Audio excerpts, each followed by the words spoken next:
البقیہ، اے جنت البقیہ۔ اعوذ باللہ من الشیطان اللعین الرجیم، بسم اللہ الرحمن الرحیم۔ ناظرین کرام، السلام علیکم۔ یوم انعدام جنت البقیع، یہ وہ تاریخ ہے کہ جس دن آل سعود نے استعمار اور سامراج کی پشپناہی میں اسلام کے مقدس مقامات، ہمارے ائمہ کے مزارات اور مقدس روضوں کو جنت البقیع مدینہ منورہ اور جنت المعلیٰ مکہ معظمہ میں مسمار کیا۔ 8 شوال 1344 ہجری میں 98 سال قبل یعنی 1926 میں یہ واقعہ رونما ہوا۔ اب سوال یہ اٹھتا ہے کہ یہ واقعہ کیوں ہوا اور انہوں نے اس واقعے کو کیوں انجام دیا؟ تو ہم جب دیکھتے ہیں کہ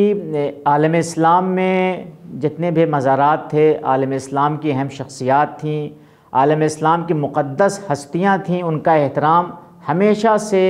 امت مسلمہ میں رہا ہے، خصوصاً اہل بیت طاہرین علیہم الصلاۃ والسلام کا۔ لیکن استعمار کی سازشوں سے وجود میں آنے والا فرقہ وہابیت جب استعمار کی پشپناہی سے آل سعود اور محمد بن عبد الوہاب میں معاہدہ ہوتا ہے 1157 ہجری میں۔ 1157 ہجری میں ایک آل سعود خاندان ہے دریا میں جس کی حکومت ہے، اس کے ساتھ محمد بن عبد الوہاب معاہدہ کرتا ہے کہ ہم اپنے عقائد پھیلائیں گے اور تمہاری حکومت پھیلائیں گے۔ اور اس معاہدے کے بعد ہم دیکھتے ہیں کہ آل سعود نے وہ جنایتیں، وہ جرائم، وہ بربریت انجام دی ہے کہ جس کو دیکھ کے انسان شرم سے انسان کا سر جھک جاتا ہے۔ اگر آپ ملاحظہ کیجئے تو آپ دیکھیں گے کہ انہوں نے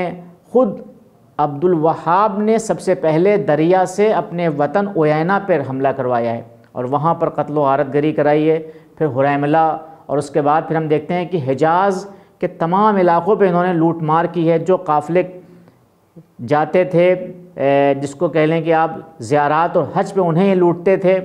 پھر انہوں نے طائف پہ حملہ کیا، اور یہاں تک ان کی جسارت بڑھی کہ جب ان کا قبضہ مکے اور مدینے پہ ہوا ہے تو انہوں نے 1220 میں مکے کو پہ انہوں نے مزارات کو مسمار کیا۔ انہوں نے 1216 میں کربلائے معلیٰ پہ حملہ کیا، زری کو لوٹا، تقریباً 4000 افراد کو وہاں قتل عام کیا۔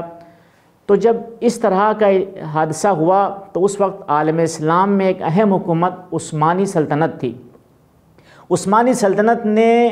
امت مسلمہ نے سمجھ لیجئے آپ کہ کیا کیا، اس سلسلے کو ختم کر دیا 1235 میں،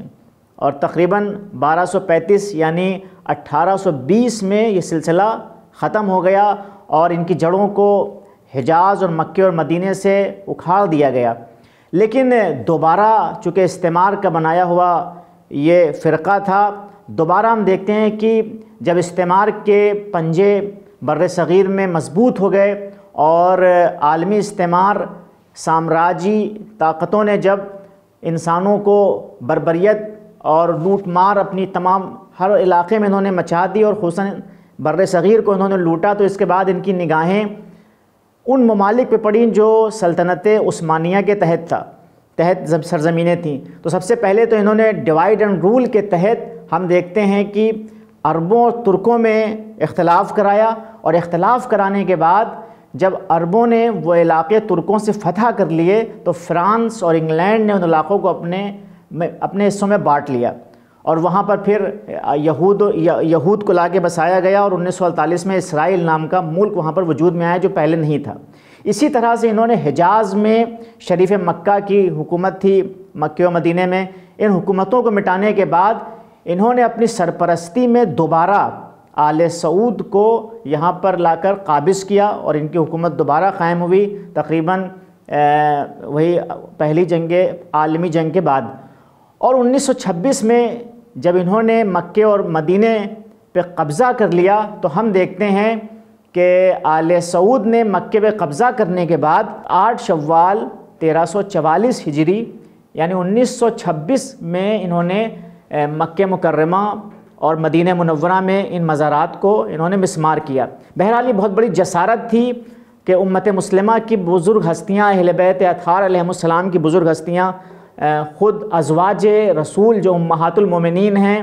ان کی قبریں وہاں پر ہیں، اصحاب پیغمبر تقریباً 10,000 یہاں پر دفن ہیں۔ یہاں ہم دیکھتے ہیں کہ تابعین دفن ہیں، علماء دفن ہیں، محدثین دفن ہیں، یعنی ایک ایسا مقام تھا کہ امت مسلمہ کے لیے بہت اہمیت کا حامل تھا۔ انہوں نے کیا کیا، اس تقدس کو انہوں نے توڑا پہلے، اور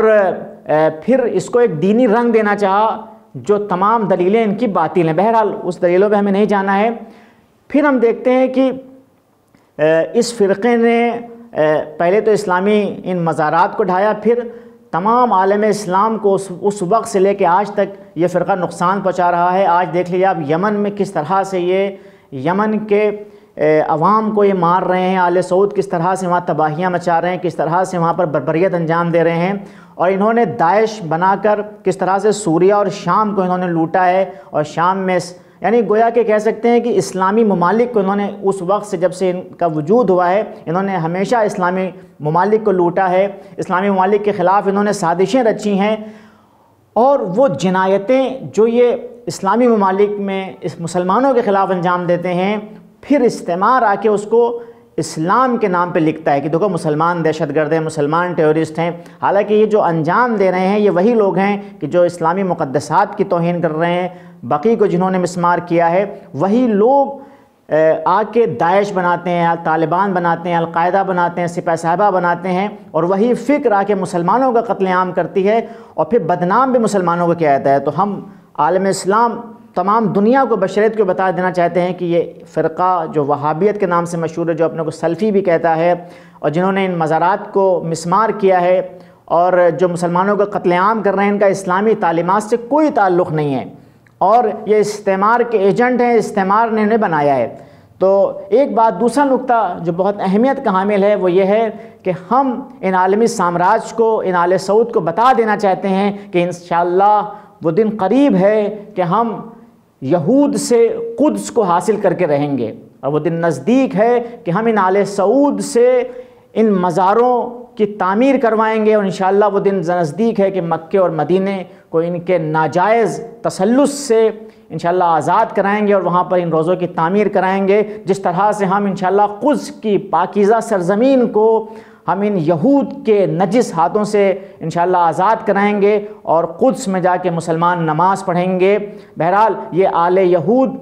آل سعود اور دوسری طرف سے یہ یہود جو کہ قدس پہ قابض ہیں اور یہ مکہ و مدینے پہ قابض ہیں، یہ دونوں طاقتیں استعمار کے ایجنٹ ہیں، اور یہ دونوں آپس میں ملے ہوئے ہیں، اور امت مسلمہ کے خلاف مغرب اور استعمار اور سامراج اور امریکہ اور انگلینڈ اور یورپ کی سرپرستی میں یہ تمام جنایتیں انجام دے رہے ہیں۔ اور افسوس یہ ہے کہ اقوام متحدہ اور تمام عالمی ادارے ان کی جنایتوں پر بالکل خاموش ہیں۔ یمن میں یہ جو بھی کچھ کر لیں ان کے خلاف کچھ نہیں بولا جاتا، سیریا میں انہوں نے کیا جنایتیں انجام نہیں دیں، آج ہم افغانستان اور پاکستان میں دیکھ رہے ہیں کہ کس طرح سے مسلمانوں کا قتل عام کر رہے ہیں۔ بہرحال یہ وہ فرقہ ہے کہ جسے اسلام کو بدنام کرنے کے لیے بنایا گیا ہے، یہ وہ فرقہ ہے جس میں اسلامی تعلیمات کو مٹانے کے لیے بنایا گیا ہے۔ ان کی تعلیمات کا اسلام سے کوئی بھی ربط نہیں ہے، چونکہ اسلام میں اگر آپ دیکھیں مزارات پہ مکان بنانا، مزارات پہ تعمیر کرنا، مساجد کو قائم کرنا، یہ رسول اسلام سے پہلے تو ہم دیکھتے ہیں کہ خود قدس میں جناب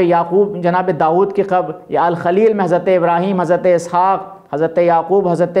یوسف کی قبریں ہیں جن پہ تعمیرات تھیں۔ یا ہم دیکھتے ہیں خود پیغمبر اکرم صلی اللہ علیہ وسلم جب وفات پاتے ہیں تو مسلمانوں نے آپ کو حجرے میں دفن کیا، اور آج تک آپ کی قبر پہ قبہ بھی ہے، گنبد بھی ہے۔ یہاں ہم دیکھتے ہیں کہ جو اہل سنت کے بزرگ ائمہ فقہ ہیں، کیا کہتے ہیں آپ کے احمد بن حنبل اور مالکی اور شافعی اور حنفی، ان کی قبروں پر بھی گنبد تھے۔ ہم دیکھتے ہیں کہ آپ دیکھیں کہ تمام مزارات جو ہندوستان میں ہیں، یعنی مسلمانوں میں ایک سیرت قائم تھی، مسلمانوں میں ایک روش و طریقہ قائم تھا کہ یہ مزارات پہ بناتے تھے تعمیرات، اور یہ کہیں سے بھی شرک نہیں ہے، اسلام کے خلاف نہیں ہے، کیونکہ ہم دیکھتے ہیں کہ اصحاب کہف کے واقعے میں جب اصحاب کہف اپنے نیند سے بیدار ہوتے ہیں اور بستی میں جاتے ہیں. بستی کے بعد جب دوبارہ پتہ چلتا ہے کہ وہ بستی مسلمان ہو گئی ہے اور دوبارہ لوٹ کے آتے ہیں تو دوبارہ یہ سو جاتے ہیں, تو وہاں پر ہم دیکھتے ہیں کہ وہ جو لوگ جمع تھے, قرآن ان کی باتوں کو نقل کرتا ہے اور ان کی باتوں کی مذمت نہیں کرتا ہے. وہ لوگ کیا کہتے ہیں کہ ہم یہاں پر ایک عمارت بنائیں گے. کچھ لوگ کہتے ہیں کہ لَنَتَّخِذَنَّ عَلَيْهِمْ مَسْجِدًا, ہم یہاں پر مسجد تعمیر کریں گے. اور قرآن نے اس واقعے کو مذمت نہیں کیا ان کی باتوں کی. اس سے کیا پتہ چلتا ہے کہ تعمیرات کرنا, مقبرہ بنانا یا مزارات کو بنانا یا مسجد بنانا ان قبروں پر یہ اسلامی لحاظ سے ناجائز نہیں ہے. آج کے دن ہم دوبارہ آل سعود کے اس گھناؤنے فعل کی مذمت کرتے ہیں اور دوبارہ بقی کے مزارات کی تعمیر نو کا مطالبہ کرتے ہیں. وآخر دعوانا ان الحمد للہ رب العالمین.